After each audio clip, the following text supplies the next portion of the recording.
Hello বন্ধুরা, তোমরা সবাই কেমন আছো? পম্পি দত্ত ব্লগে তোমাদের অনেক অনেক অনেক স্বাগত। আজকে তোমাদের সামনে অনেক দিন পর একটা ব্লগ করছি। তো আমি ঘুরতে গেছিলাম হচ্ছে কিছুদিন আগে। তো কিছুদিন বলতে খুব বেশি দিন নয়, এই আগের সানডেতেই গেছিলাম সোনাঝুরি হাটে, শান্তিনিকেতন। তো দেখো রাস্তাতে সবুজ আর সবুজ চারিদিকে। আমার না ভীষণ ভালো লাগে এরকম রাস্তার চারিদিকে সবুজ, মানে মাঠ। ভীষণ ভাল লাগে, একটা মনটা খুব সুন্দর লাগে, প্লাস তার সাথে একটা সমস্ত ক্লান্তি, মন খারাপ, ভালো লাগা সব মিলেমিশে একাকার হয়ে যায়। তো যাই হোক, আমরা মানে খানিকটা রাস্তা চলেই এসেছি প্রায় বলতে গেলে। তো এটা ফ্যামিলির সাথেই যাচ্ছি। আছে আমার পরিবারের কিছু লোকজন, আমার হাজবেন্ড আর মেয়ে। তো সবুজে ঘেরা রাস্তা দিয়ে যাচ্ছি, আর না সেদিনকে খুব মেঘমেঘ করেছিল একটু, মানে বৃষ্টি নামবে নামবে এরকম ছিল ওয়েদারটা। দেখো, দেখে বুঝতে পারবে বন্ধুরা যে তোমরা, যে বাইরের পরিবেশটা দেখে বোঝাই যাচ্ছে যে খুব একটা রোদ টোদ নেই। এটার টাইম হচ্ছে সময় দুপুরবেলা, তাও দেখে মনে হবে যেন সন্ধে সন্ধে হয়ে গেছে। তো আমরা প্রায় চলে এসেছি বোলপুরের কাছে, এই সোনাঝুরি হাটে এবার ঢুকবো। তোমরা ঢুকেই ফার্স্টে দেখবে কত জিনিস এখানে, মানে সবাই, মানে মেয়েদের তো মন খুশি হওয়ার মতো জায়গা, যেখানে অনেক জিনিস একসাথে হাতের মুঠোয় পেয়ে যাবে। হার কানের, মানে মেয়েরা তো সাজতে ভালোবাসে, তো সাজার জিনিস মানে প্রচুর প্রচুর এখানে সাজার জিনিস। তোমাদের ভীষণ ভালো লাগবে, মানে জানি যদিও অনেকেই এখানে ভিজিট করেছো। তো পারলে তোমরা সবাই একবার করে ঘুরে আসবে এই সোনাঝুরি হাটে। প্রায়ই হয় হাটটা প্রত্যেক দিনই। হ্যাঁ, বেসিক্যালি কিছু কিছু দিন হয়তো হয় না গো, বাট এখানে এলে কিন্তু মনের মতো শাড়ির সাথে ব্যাগ, শাড়ির সাথে জুয়েলারি সবকিছু মনের মতো পেয়ে যাবে। আর সাথে এখানে ব্যাগগুলো তো আমার ভীষণ পছন্দ ছিল। একটা ব্যাগ আমি কিনেওছি। আর এই যে এনারা ভীষণ সুন্দর নাচ করে। ইচ্ছে হলে আপনারাও মানে এনাদের সাথে তাল মেলাতে পারেন। আমি বেশ কয়েকবার এনাদের সাথে নেচেছি। আর এগুলো দেখো, এগুলো হচ্ছে ডাকের, মানে ডাক নয়, এটা কি বলে আমি ঠিক জানি না গো। যাই হোক, আর এখানে টি-শার্ট গুলো দেখো। এমন এমন সব লেখা আছে না টি-শার্ট গুলোতে, বেশ মজার। আর এখানে ছিল কিছু সালোয়ার পিস।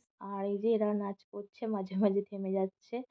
তো যাই হোক, এরমভাবে গোটা মেলাটা, মানে গোটা সোনাঝুরি হাটটা আমরা ঘুরলাম এবং কিছু জিনিস কিনেছি, কয়েকটা পছন্দ মতো। আর দেখো শাড়িটা কি ভীষণ সুন্দর, ব্ল্যাকের ওপর রেড কাজ করা। এগুলো সব কাঁথা স্টিচের শাড়ি, বিভিন্ন রকম রিভার্স ওয়ার্ক, তারপর বিভিন্ন রকম টাইপের কাঁথা স্টিচের কাজ। তো তারপরে ঘোরাঘুরি হয়ে যাওয়ার পর আমরা চলে গেলাম একটু চা খেতে। তো চা খেতে খেতে শুনছিলাম সাথে বাউল গান, ভীষণই ভাল লাগছিল।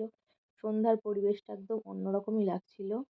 তো যাই হোক, বাউল গান শোনা হয়ে যাবার পর তারপরে আমরা ওখান থেকে বেরিয়ে আসার পরিকল্পনা করি এবং সবাই মিলে বেরিয়ে পড়ি আমরা কঙ্কালীতলা মন্দিরে পুজো দেওয়ার জন্য। তো ওখানে আমরা চলে আসি এবং পুজো দিই। এই যে আমার হাজবেন্ড এখানে পুজো দিচ্ছে। তো মন্দিরটা দেখো, তোমার মন্দির চত্বরটা বিশাল বড় এরিয়া নিয়ে মন্দিরটা, যেটা তোমাদের ভীষণ ভীষণ ভালো লাগবে। আর মন শান্তি হয়ে যাবে এখানে এলে। আর যত মনের খারাপ লাগা ভালো লাগা সব একদম একাকার হয়ে যাবে। তো এই কঙ্কালীতলাটা দেখো, এর লেখা আছে আই লাভ কঙ্কালীতলা। তো অনেকটা এরিয়া আর অনেকটা জায়গা, যেখানে মানে ইচ্ছা মতো তুমি ঘুরতে পারো, বসতে পারো। তো যাই হোক, পুজো আমরা দিলাম, পুজো দিয়ে মন শান্তি হয়ে গেল। আর পাশেই ছিল একটা শিব মন্দির। তো আমি মন্দিরের ভেতরে ঢুকিনি, এখানে বাইরেতেই ছিলাম। তো বাইরে থেকে জাস্ট আপনাদের একটু দেখাচ্ছি ভিডিওটা। তো কেমন লেগেছে সবাই জানিও। তো যাই হোক, মন্দির দর্শন করলাম।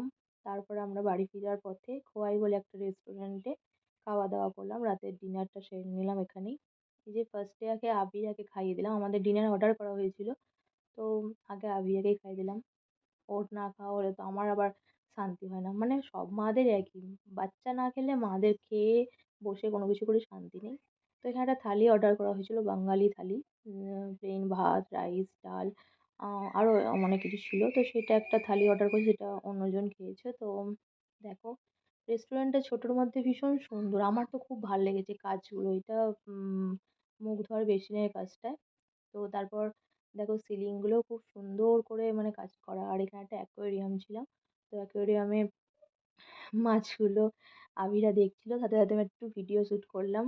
উম, ও দেখছিল, আমিও ভিডিও করছিলাম। তো যাই হোক, এরমভাবেই দিনটা কেটে গেল। তারপর আমরা রাতের ডিনার করে নিলাম। পনির ছিল, ডাল মাখানি ছিল